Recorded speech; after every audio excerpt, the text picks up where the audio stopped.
Her ser du Hanko Medicos laktosetest.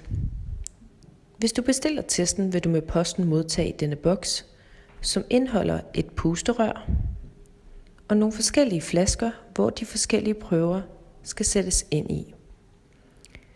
I hver flaske er der et lille glasrør, som du tilsætter pusterøret, for derefter at puste ned i den.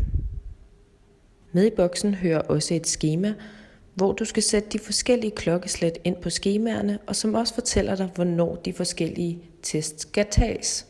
Imellem nogle af pusteprøverne vil du skulle blande dette laktosepulver op i et glas med vand.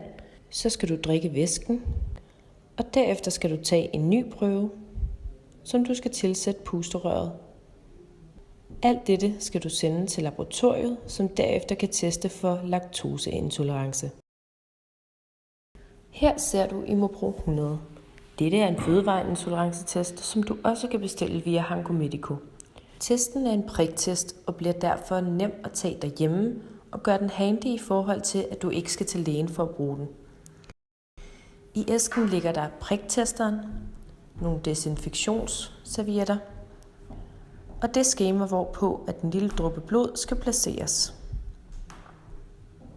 Du tager derpå din priktester op, desinficerer din finger og prikker et lille hul på fingeren og placerer blodet i de runde ringe.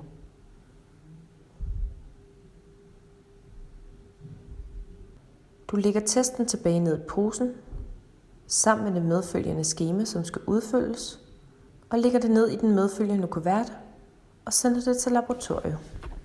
Her ser du Imopro 300, som er en fødevareintolerance-test. I testen medfølger en blodprøveflaske, og prøven skal sendes direkte til laboratoriet, efter du har fået foretaget prøven hos din egen læge. Med i æsken medfølger også et skema, som du skal udfylde med dine egne personlige oplysninger, for derefter at sende det afsted direkte med posten til laboratoriet i Tyskland.